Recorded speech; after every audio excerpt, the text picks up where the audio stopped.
This is episode number 125 of the Homestead Journey podcast. Welcome, everyone.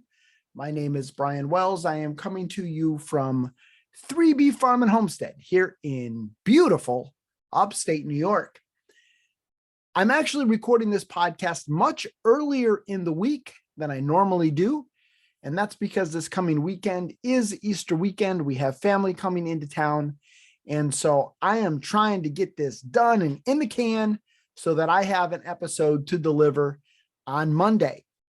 And so I'm going to jump right on over to this week's Homestead Happenings, which is going to be short and sweet and to the point, after which we're going to jump right into the final in our series of Raising Kids on the Homestead, which is an interview with my son, Brian Jr., as he talks about growing up on the homestead, the good, the bad, the ugly, lessons he's learned, the impact that it's had on his life.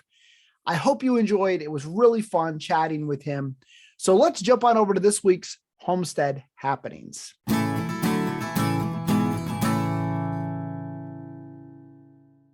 On this week's Homestead Happenings, just a couple of things I wanted to highlight. The first thing I wanted to share with you is some exciting news. I don't remember if I shared this with you on the last episode or not, but as you may recall, we have some pigs over at Beardsley Zoo in Connecticut. And we had one pig farrow last weekend, I believe, and another one is due to farrow any day. So that's very, very exciting. There were 5 pigs from the first litter. So we'll see what the second litter brings. But if you haven't already, jump over on social media, Instagram or Facebook, and take a look at the Beardsley Zoo site. They have a really cute picture of one of the piglets who has a little pink dot in the middle of its nose. So cute. So check that out. But I'm so excited about that. It's such a privilege to be a part of that, where we've had the opportunity to share some of their genetics back with them. Beardsley Zoo for a while had a breeding program, and actually my bear is technically known as Beardsley Bear because he came from the last litter that was born there at the zoo before they had to retire their original breeding stock. And so for a little bit, they got out of the American guinea hog game, so to speak.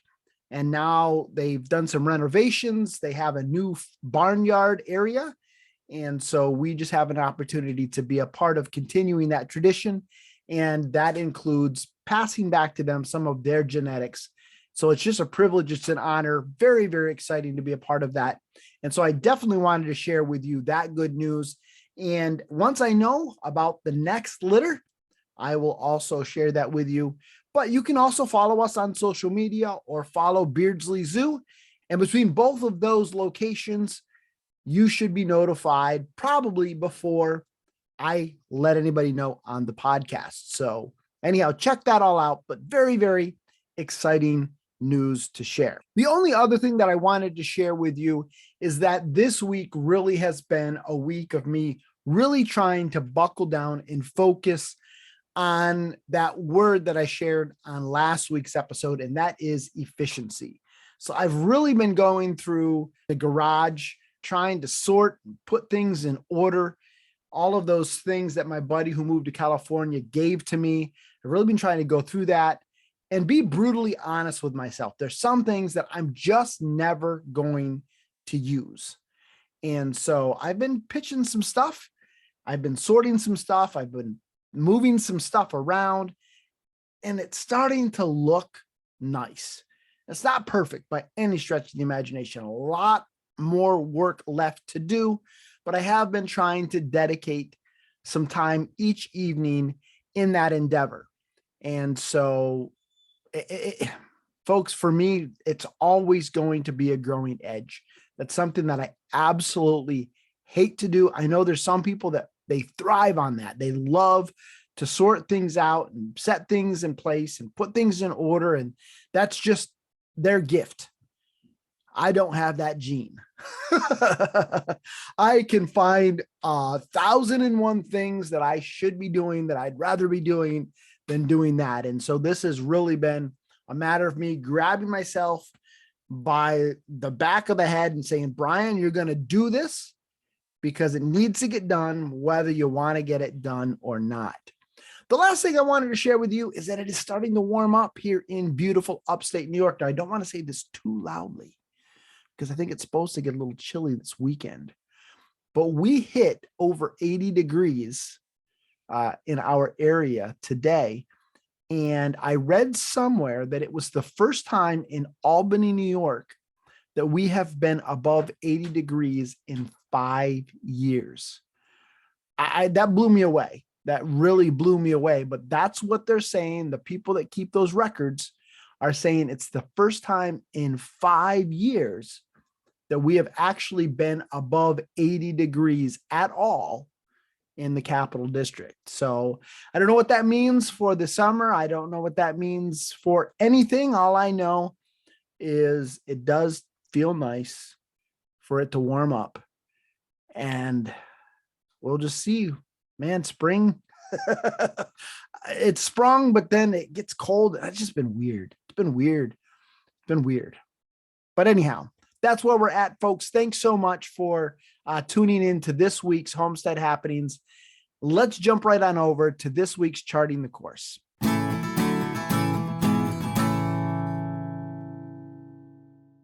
I am so excited to have back with me here on the podcast my son, Brian Jr. It's been a bit. I didn't really go back through and look how many episodes ago it was, but he's joined me for some chicken episodes in the past. But it has been a little bit since he has joined me here on the podcast. And so it was a lot of fun to get his perspective on homesteading, what it's meant to him, how it's impacted his life. And what I want to share with you before we jump into this interview is I do not believe that he listens to the podcast on a weekly basis. This is not really his jam. And I certainly did not coach him in any of these answers. And you will, as you listen to this interview, you will find out that there are some areas where he disagrees with my assessment on some things. And that's fine. This was about getting his perspective as a teenager on this whole homesteading thing. But it was very, very interesting to me. And I don't want to break my arm here, patting myself on the back, but it did warm my heart that he has picked up on some of those underlying principles and some of those underlying thoughts that I have with regards to homesteading.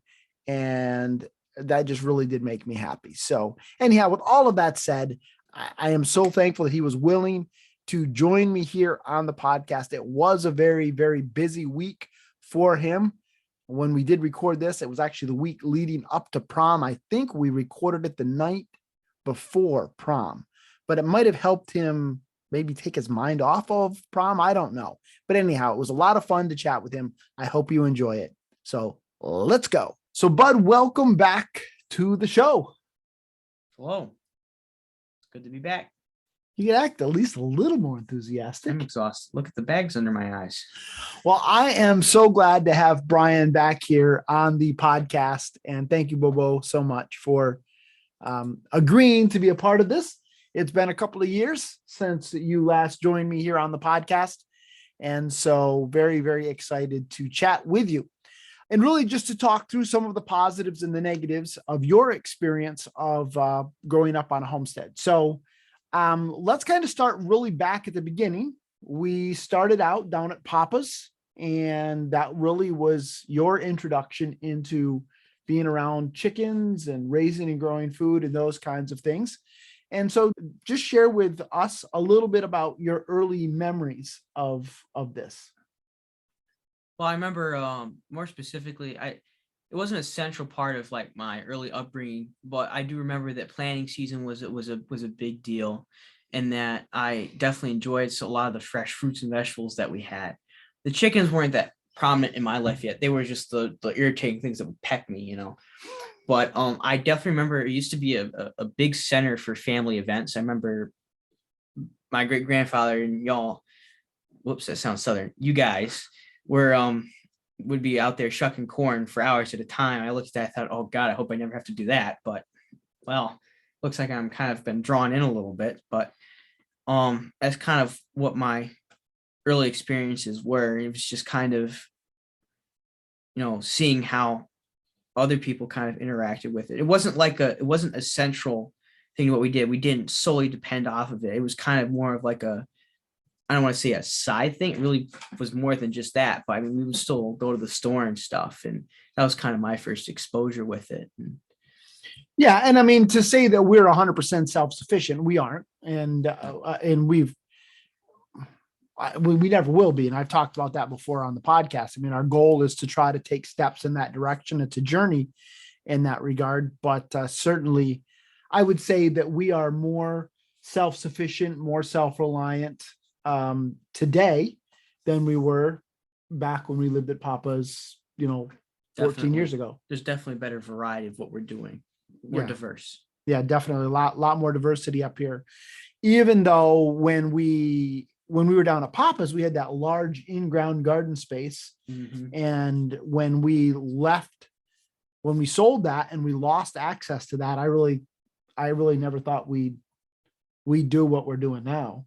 Mm-hmm. But especially with our soil. Yeah. Rocky stuff. Yeah, exactly. So share with me some of maybe your first memories of, you said about chucking corn and so forth, but what are some other things that you remember? Because again, we lived with Papa for 18 months. You were 2 or 3 at the time, but you still remember some of that.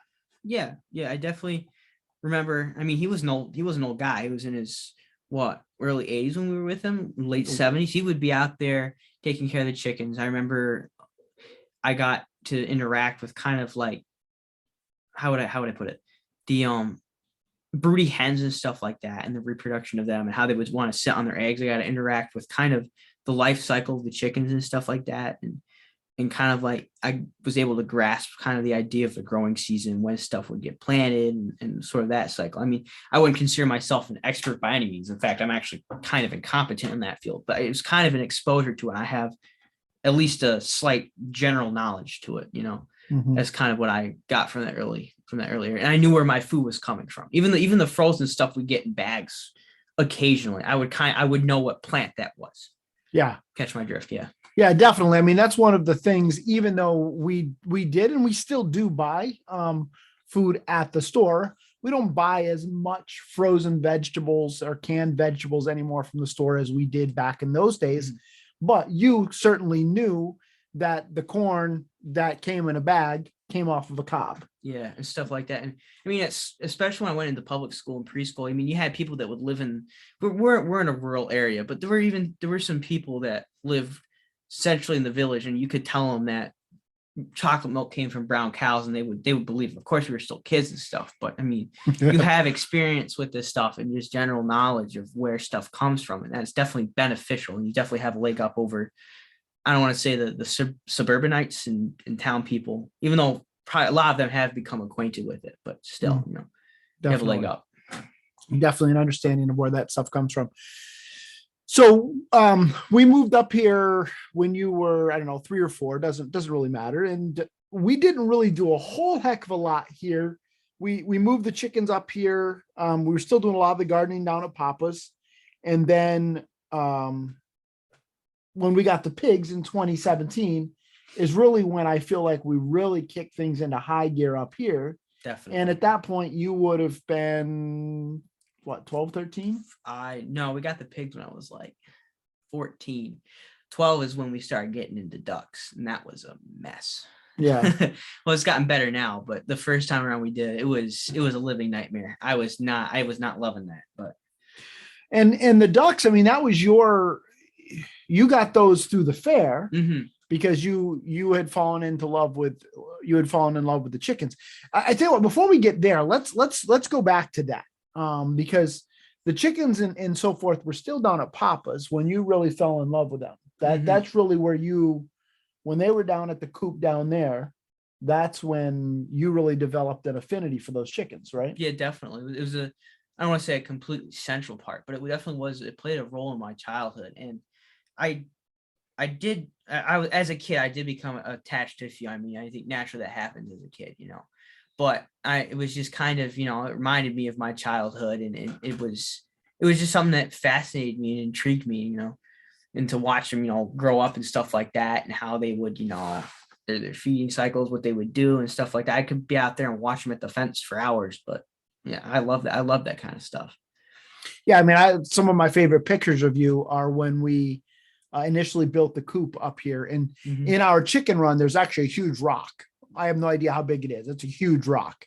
And one of my favorite pictures is you just sitting there, just looking at the chickens, and you used to do that for hours. I was the chicken whisperer. Yeah. The chicken whisperer. They would follow me around like dogs. I had them good.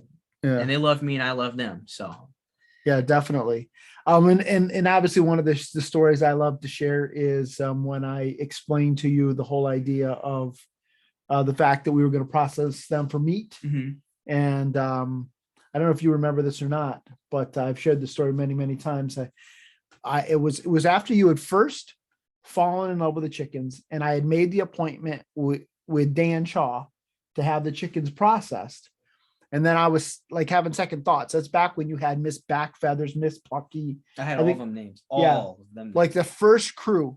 And they were my girls. I pulled you aside and I was like, okay, buddy, on Thursday, we're going to take these down over the hill. And then when I'm going to pick them up after work, and they're going to be meat. And you were like, okay. And I was like, okay, did he get it? And then I'll never forget that night we went out to the coop and we were doing something. I don't remember what it was. And all of the hens were up on the roost, and you turned and very dramatically, you said, I don't remember. You know this better than I do. Well, this is what you said. You said, you need to enjoy your last few days on earth. On Thursday, you're going to die. This is for real. This ain't the movies. And it was like, at that point, I knew that you understood kind of the circle of life, and that, we had these animals. They weren't pets. I mean, you loved them and you've got a great affinity for them, and you still do, but you also understood that they served a purpose. Really, I mean, it was up until a couple of years ago with Sweet Pea. That really was the first one I ever let you keep. Yeah, I got really attached to that one. Yeah. Yeah, I'm glad she wasn't slaughter. I'm glad we auctioned her off and not that, but she's probably in someone's stew pot now. It doesn't really bother me that much, but she had a good personality. That one was like following me around like a dog. That was like a pet to me, but yeah, she was a nice chicken, and she really did. She followed you around like a little dog. Oh yeah, and when we let her set and stuff, and her chicks came out with just that same bubbly personality, and they were really warm and stuff like that. And I mean, I've never had. She was good. I don't know if this counts for chicken. She was good breeding stock. She really was. And we have a tame rooster at this moment.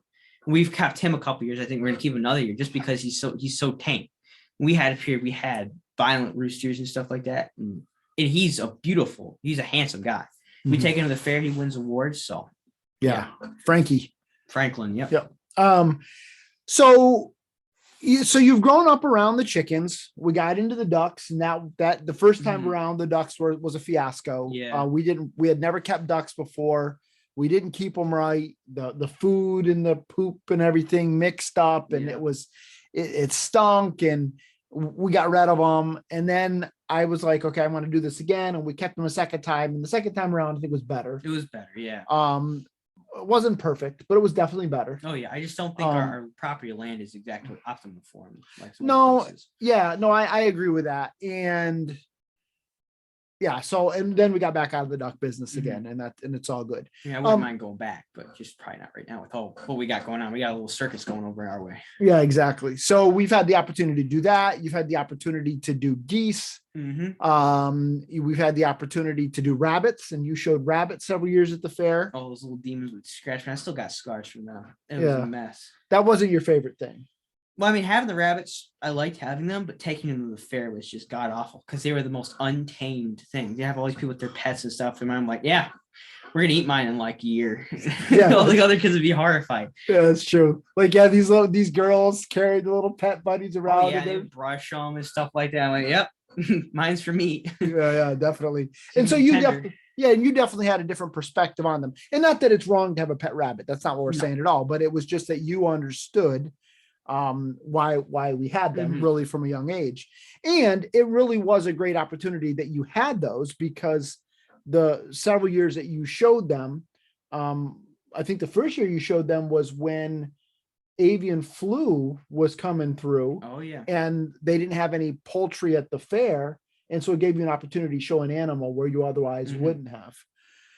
So you've done rabbits, you showed pigs the last several years, and pigs aren't fully your jam. No, I'm not the biggest fan of them. I mean, I can live with them, but Yeah, you like the bacon. Yeah, I love the bacon. Good Lord, I love the bacon. Yeah. And the ham's good too. Yeah. You're not a big fan of the pork chops because they're a little more No. fatty. You like more of a lean meat. Yeah, there's not a lot of meat on those. Yeah. Oh well. I mean, the lard's good for cooking and stuff like that. Good Lord, I love that. It makes very good pie crust. And it's won you awards. Yeah, it's won me an award.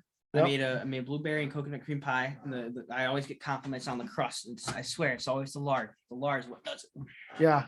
I remember the first time we took one, it was a little pie, maybe a 4-inch pie or whatever. Yeah, I wasn't like gonna that. waste the whole one on the judges. And usually like they'll eat a little bit of a sliver, and then the rest of it, because I mean, they're tasting all kinds of stuff. Yeah. And when we went to look for your part of the pie that was left, there's only a little sliver left because the judge, she just kept eating and eating. I was worried she was gonna inhale the whole plate. Yeah, plate and all. I was like, oh. Yeah, so definitely got compliments off of that, and we definitely attribute that to the lard.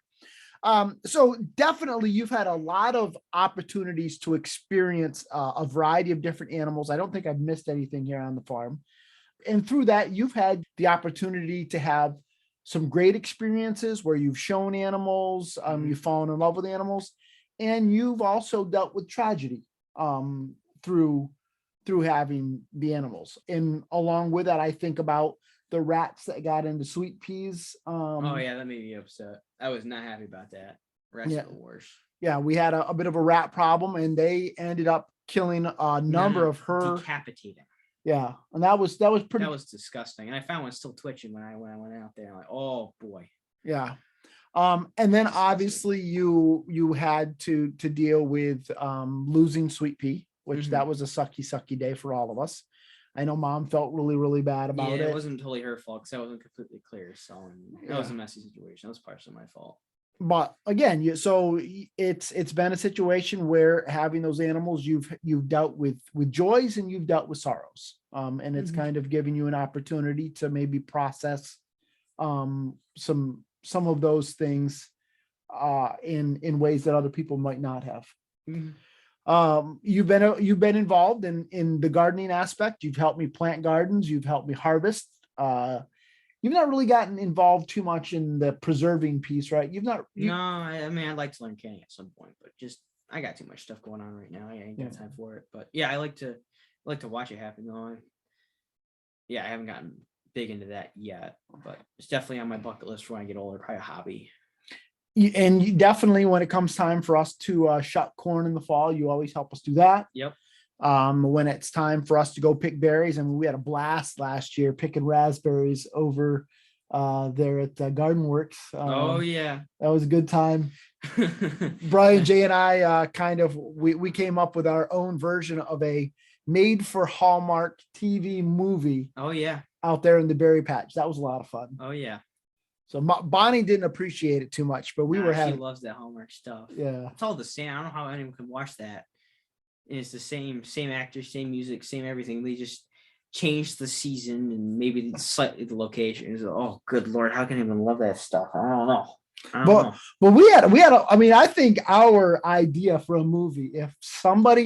If you are a Hallmark producer, reach out to us. We have a great idea for a made for Hallmark movie involving a berry patch. Wait, don't tell them. We will accept a corporate job, and we will give you the information if we do get a corporate job plus benefits and retirement. And I want a Cadillac. Okay, so definitely reach out. We have an awesome idea for a made for Hallmark. Scratch the Cadillac. I want a Lincoln. Sorry. He wants a 1953 Buick Chieftain. Okay. Buick Chieftain. No. 1954 Pontiac Chieftain, Special 6. I don't know. Pontiac Chieftain. My bad. and he knows where there's one right now. So reach out to us quickly. Okay. So, wow, that's a rabbit trail. By the way, if you're within near Albany and you're selling a 1954 Pontiac Chieftain that is around $6,000, location I will not specify, do make attempts to contact. I'm highly motivated. I do have the money and I am willing to override my parents. Yeah. Okay. So moving on.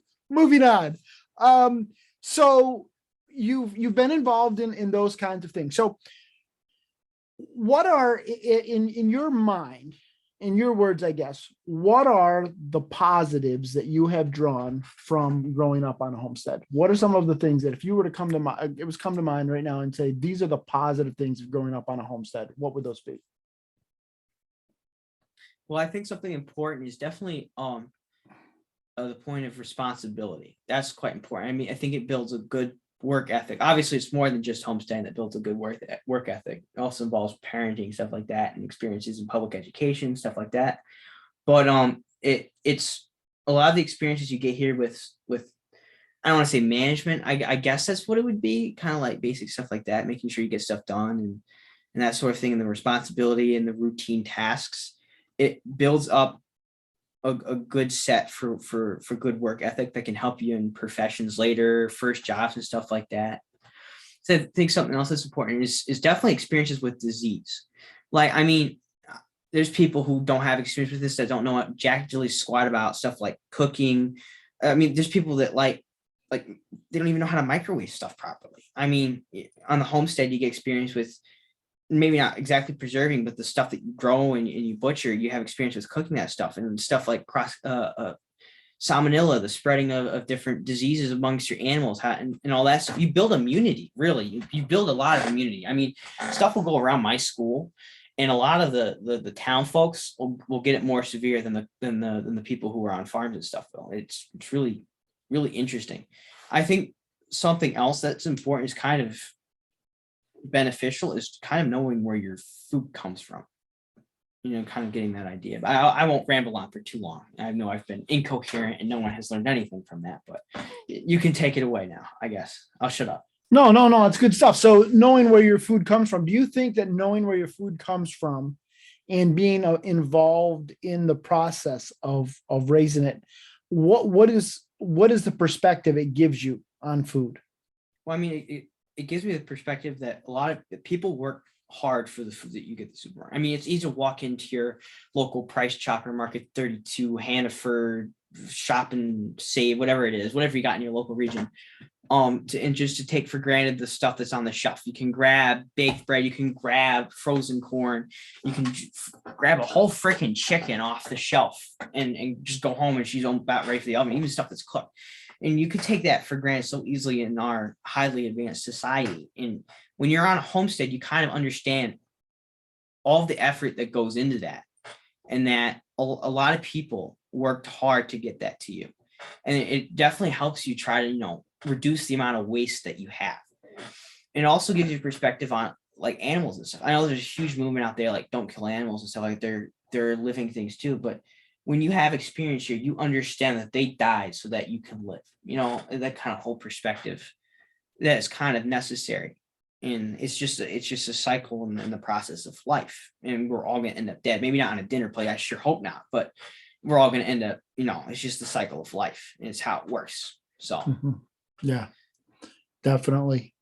So those are some of your, I guess we would say, the positive aspects of homesteading, but certainly homesteading is not all happy, joy. So from your perspective, what are some of the downsides to growing up on a homestead?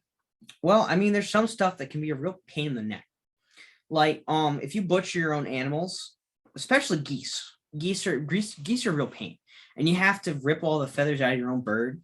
I mean, and the stench too of there's nothing worse than the smell of wet chicken feathers. It is just the most god awful thing.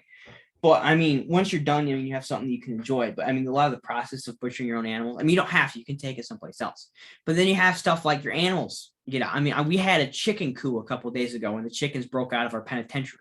And we've had our pigs mixed together, and we've had unexpected litters. That's just, irritating. You've had times when your crops don't produce so good because of weather issues, and maybe perhaps you're having a drought or something. I don't know.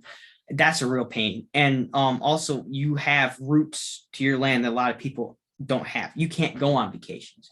You can't just drop at the drop of a hat. Let's say you have a sick relative in a different state or something. You can't just at the drop of a hat go out there and stay with them at the hospital for days at a time. You can't do that. You're stuck. You're stuck at where you live. You're not leaving. And especially during the winter, let's say you get a lot of snow, you can't just hide in your house. You're out there, you're shoveling, you're trying to get to stuff. I mean, you don't have that certain luxury that perhaps some other people have. Mm-hmm. And for us, our driveway's friggin' long. So, I mean, it's a pain. But, I mean, sometimes the benefits outweigh I don't want to say the cost, but definitely the hardships. And for some people, it may not, and that's totally fine. But it just depends on where you live, what you're doing, and how it works for you, and what your interests are. Yeah, definitely. I mean, certainly, I think you make great points there. That not to say that you can't ever go on vacation, because we do go on vacations, but it definitely does make it a lot more tricky. And you're right. We just at the drop of a hat can't just ram off somewhere. Our comings and goings are, and especially a lot of that has to do with the animals. But we have feeding times. We're not milking anything, so we're not at that level of having to. You can start that up when I'm off at college. No, but it definitely, it does impact what you can do, when you can do it. And it makes getting away a lot more complicated. That's certainly for sure. Any other, from your perspective, negatives? Are there things from your perspective that, people should be aware of as they're starting to, if they're thinking about homesteading, they've got kids, are there any kind of words of wisdom you would have for them? Mistakes that we've made that they should avoid? Mistakes that we have made. Well, I mean, you're talking to one. No, I'm just kidding. I know. I was playing. But let's see here. Mistakes. When you go ahead and buy your property, you have to take in a lot of considerations. How far do you want to expand? We bought this acre house. How many acres do we have? 2 acres. 2 acres. For when we bought it, my father, I'm sure you wanted the American dream: the house, the car, the garage, the family, the job. That's probably what you're looking for, right? I don't know if I necessarily categorize it like that, but I certainly, when we bought this property, I certainly did not buy it with the idea that we were going to homestead and do the things that we ended up doing here. That's for sure. So we didn't take into consider a lot of stuff that maybe a lot of other people should, like for example, the soil and stuff like rain patterns and stuff like that. Like our soil is garbage. You go down, you put your shovel in, second shovel full, you're hitting rocks. So you want to look out for stuff like that. You want to look out for perhaps wildlife, stuff like that, stuff that can get if you got birds, stuff that can get your flock. I mean, I don't know if that's important or not. That may have been completely incoherent. I don't know. I just got here. But mistakes we've made, I mean, we really haven't made a lot of detrimental mistakes. I think it's more of an underestimation of what you're getting yourself into. A lot of people like to romanticize the idea of having a small farm. If you don't do it right, it's a debt hole. That's exactly what it is. I mean, we're fortunate we haven't done it. It's been more of like a hobby for us, but people going with a romantic idea. Oh, I'm just going to have a farm. It's going to be beautiful. Everything's going to be perfect. It's a lot of hard work. A lot of people don't understand that you go out and you start a farm. Now everything's going to smell like crap. Everything's going to smell like crap. The inside of your house, we got carpet. There's going to be shavings all over the inside of your house, no matter what you do. I mean, you can't focus on stuff. I mean, a lot of people like to make their house look pretty. You can't really focus on that too much because you're up to your neck and stuff. And you're always busy. During the winter, you're kind of canning everything. You're preserving stuff. During the spring, you're planting stuff. During the summer, you're weeding most of the time. And then during the fall, you're butchering stuff, you're picking stuff, and you're getting ready for the canning process. It's just an endless cycle. And a lot of people don't understand there's not really a break from that. Mhm. No, that is true. There is definitely a lot. It's a lot of work. And do you feel like growing up on a homestead, do you feel like it's been beneficial to you overall? Do you think it's been detrimental to you overall? Do you wish you would have grown up differently in town, or do you feel like it's benefited you in ways that are positive? And I'm asking for honest answers here now. Well, I think it's beneficial from the point of I've had experience with kind of where food comes from. So I know about the cycle of life. I know about where food comes from. I have a good immune system from this, thank God. And I mean, I have two hobbies I like. I like chickens, and I'm looking to get into gardening a little bit. But I mean, as opposed to living in town, I mean, in town, there's a tight knit community there because everyone's living so close together. It's not cold like suburbia, but we're living out in a more rural area. There isn't that, tight knit community feel that they have in town. I kind of wish I had something like that. I can't walk to the store. I can't be as independent as some people that live in town are. I have to drive everywhere. I'm kind of stuck here. And now we're down to 2 cars, and I don't really have my own means of transportation. That's something I wish I could walk places, but I mean, it's kind of far away. But I mean, for the overall thing, I think it's been mostly beneficial. And I think it'll vary for different people. Mm-hmm. So I reached out to some of the supporting listeners and asked them if they had any questions for you. Oh boy. And so I've got, 4 or 5 questions here. And so let's just go ahead and go through those as we kind of wrap things up. So first of all, could you give me your favorite and then your least favorite part or memory? I think my favorite memory is when we were still living with my great-grandfather. I think it's the times that my family has gotten together to do stuff like canning and shucking corn. A lot of great family discussions over that. That's personally my favorite memory. My least favorite memory was when one of our chickens had an egg that was too large to pass, and her insides were coming out her rear, and that was kind of difficult to watch because as someone, I mean, I was still a kid, but I was responsible for him, and I felt like it was something that I had done wrong, which on reflection there was nothing I could do, but that was probably disgusting. It literally looked like a Smithfield sausage was hanging out her rear. I mean, it was pretty gross, but yeah, she had a pretty bad prolapse. It was bad. It was bad, but that's probably the worst one. I mean, overall, it's been beneficial. There's been nothing relatively horrific, but it's good. And I think you already answered this question. As a kid, what does he feel like he is missing out on growing up on a homestead versus a city? No, I mean, I wish I had greater walkability. I mean, you have more independence as a kid in a city, but when you're on a homestead in a more rural area, you're away from crime.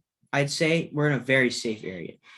And I'm not to say that cities are all dangerous. I mean, there's some pretty safe cities out there, but I mean, you're kind of away from a lot of more dangerous areas. You're away from more dangerous people. I mean, there's more drugs and stuff in that like that in the city. You don't really have that. I mean, doesn't mean that someone could get into it out here, but I mean, I don't like cities. I could never live in a city. I mean, I could live in like a smaller city like Glens Falls or something like that, but I don't really feel like I've missed out on a certain level of independence, but I would have missed out on sort of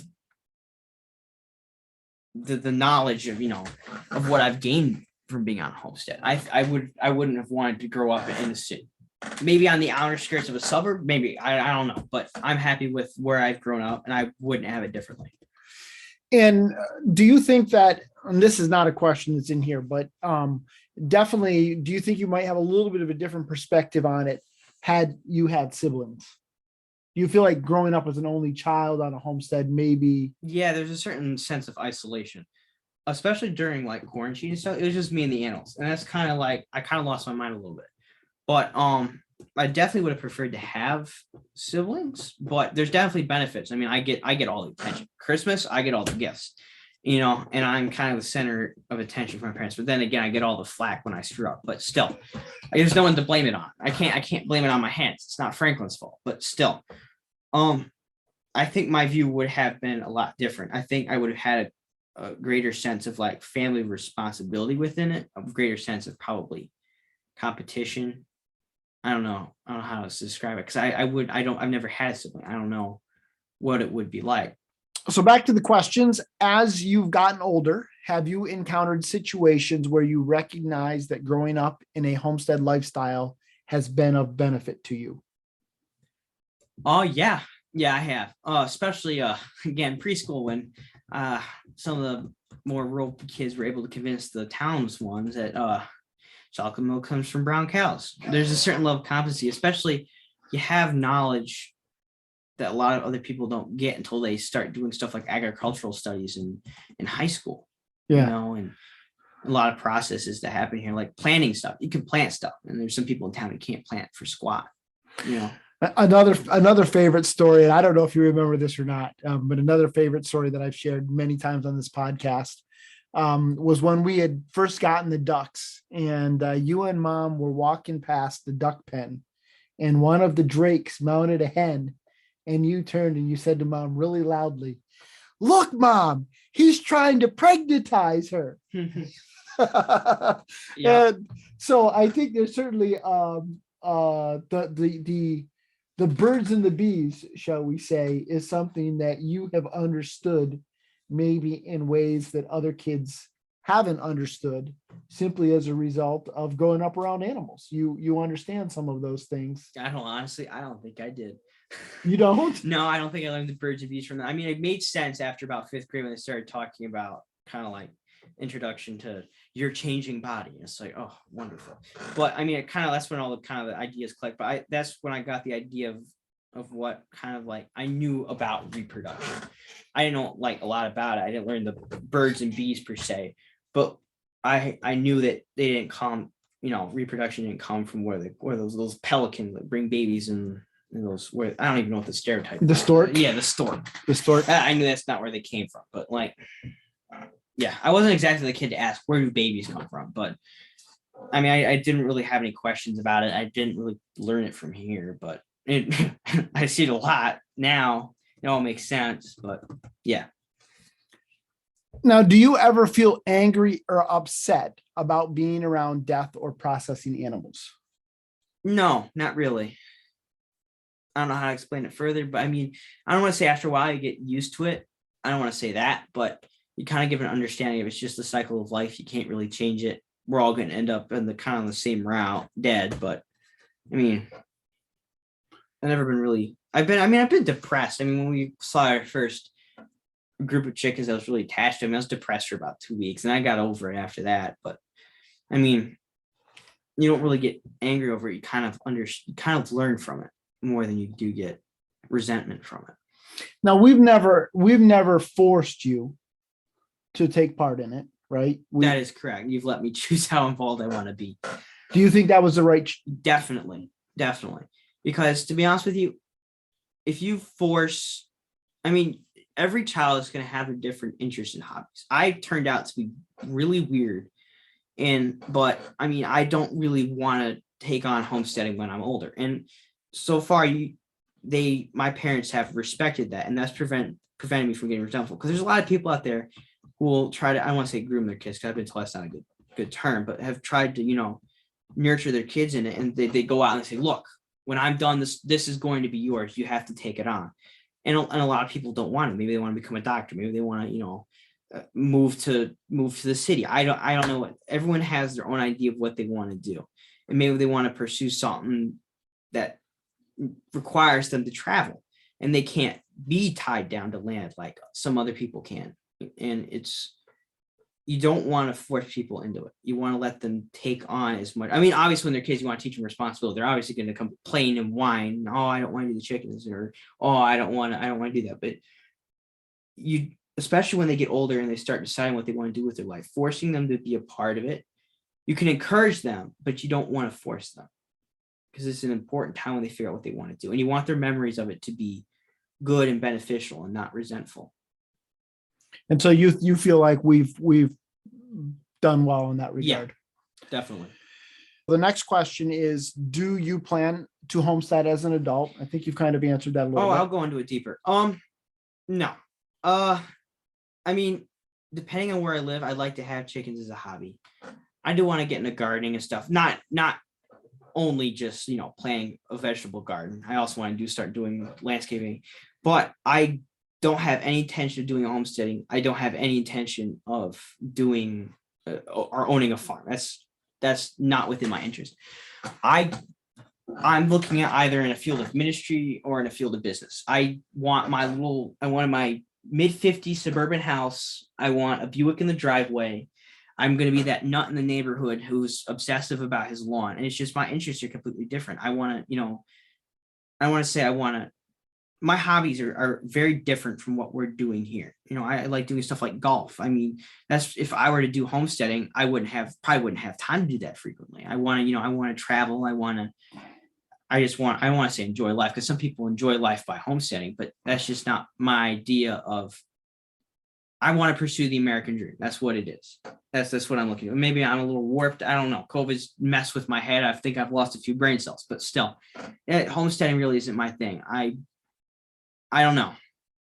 Again, it's probably, it may change. I may grow up and I may get through college and decide that homesteading is something I want to do. It's just right now, I'm not looking at that as an option right now. And then the last question is, has growing up on a homestead influenced your career choice at all? Nope, not really. I mean, for some people it may, but for me, it really, really hasn't. My interests in terms of what I want to do professionally are not derived from what we do on the homestead at all. Mm-hmm. So I guess to wrap this all up, and I don't want to put words in your mouth, but you would say overall, growing up on a homestead has been a positive thing for you. No regrets. Yeah. You're happy with the situation overall. Mostly, yep. Probably wish you had different parents, or at least a different father. At times, yes. No, I'm kidding. You've been pretty good so far. So far. Except when I was singing at the restaurant tonight. That was horrifying. I want to crawl under the table. It wasn't that bad. I can't take you anywhere. I can't. I was singing karaoke. I don't know what that was. It sounded like someone ran over a goose in the parking lot.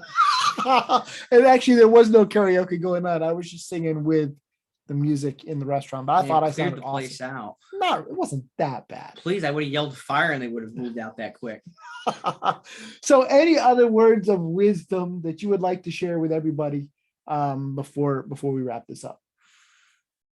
I don't really have. I mean, I think I've said everything that comes to mind. I mean, if you're interested in doing it, if you're interested in homesteading, there we are, or farming, assess what your hobbies and goals are, because you're going to have to let go of a lot of stuff. Your life is going to change completely. And you have to assess how far you want to go, because you can get in so far and you're not going to be able to get out as quickly as you got in. Those are my words of wisdom. Just think about it. It's not as romantic as you think. It's a lot of work. And it's just, you're going to be focused on it. It becomes your main point of focus. That's what it is. All right. Well, thank you very much for joining me once again on the podcast. Always great to chat with you. And yeah. I hope so. All right. Thanks so much. All right, folks, I hope you enjoyed that. If you have any questions or comments, you can reach out to me, Brian at thehomesteadjourney.net. If there are some things that you would like me to ask Brian, I certainly am willing to do that. Maybe bring him back for a small segment, or at least get him to give me some answers that I can share with you.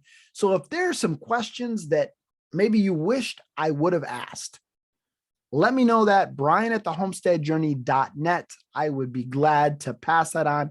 That's it for this episode, and that's it for this mini series. I hope you've enjoyed it. Until next time, everybody, keep up the good work.